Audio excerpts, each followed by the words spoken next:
I like to experiment, and in this video, I explore and see how many times I can reuse a V60 coffee filter. First, let's jump into the experiment and see what I did, and then I'll give you the results and how I think you could use, or actually reuse, coffee filters to control brew time. So first, I was going to set some very basic parameters. I was going to use the Tetsukasuya 4-6 brewing technique, and then I was just going to adapt to whatever was happening as I was brewing with the filter more times. So within the first couple of brews, I realized that yes, the time was increasing as the filter was being used more and more. The fines were clogging up the pores of the filters, making it so that the drawdown rate of the liquid was slower. And this is shown in the first 8 brews, where the brew time went from 4 minutes and 15 seconds all the way up to 8+ minutes. So at the 8th brew mark, I decided to do something different.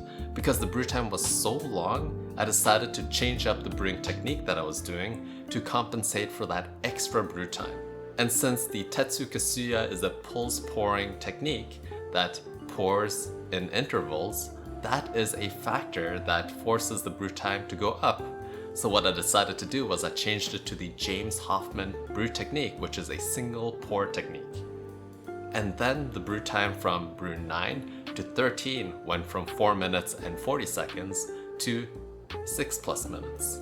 At brew 13, I decided to stop the experiment. I realized that the coffee filter was actually falling apart. So it was being so brittle that any slight movement that I was giving it would just crack and break the paper apart. And at that point I realized that, okay, so I probably need to stop the experiment here, otherwise I'll just end up with a lot of grinds in my coffee instead of actual good coffee. And there are 2 things that I realized from this experiment here. The first one is that as you reuse a coffee filter, the fines block the pores of the coffee filter, making it so that the brew time increases.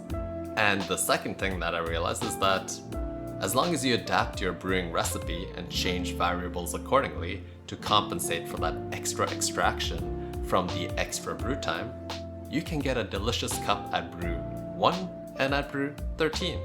Because I was getting really good cups throughout the whole experiment by just constantly changing the grind size, adapting to the results that the past brew was giving me with this reuse experiment. This was my routine to clean out the coffee filter.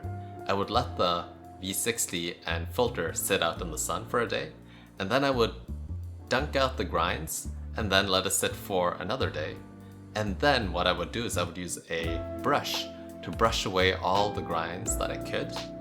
And then the next time that I brewed with it, I would take it to the sink and I would actually rinse out the inside of the filter and kind of like dunk out whatever small fines and grinds that I could from the filter.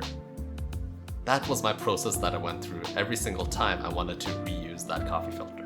So the strategy I have in my mind is that whenever you use a coffee filter, you clean it out, you make sure that it's ready for use for the next time, and then whenever you want to increase extraction with brew time, you just use one of your old filters to then change that brew time accordingly. And if you use a filter multiple times, maybe just make a mental note or put a sticker on it or something saying that it has been used this many times so that you know around how long the brew time will increase compared to a fresh new filter. So what are your thoughts on reusing a coffee filter? Would you try doing it? Do you think that it would be practical? Is it maybe a bit too much hassle? Or is it worth it to save 1 or 2 coffee filters and also have more control over brew time as you are reusing the filters? Now with that said, if you want to control brew time with a less of a hassle technique, then check out this video right over here that looks at 4 different coffee filters and their different pour over speeds. You can totally use that technique also to control brew time. I'll see you in the next video.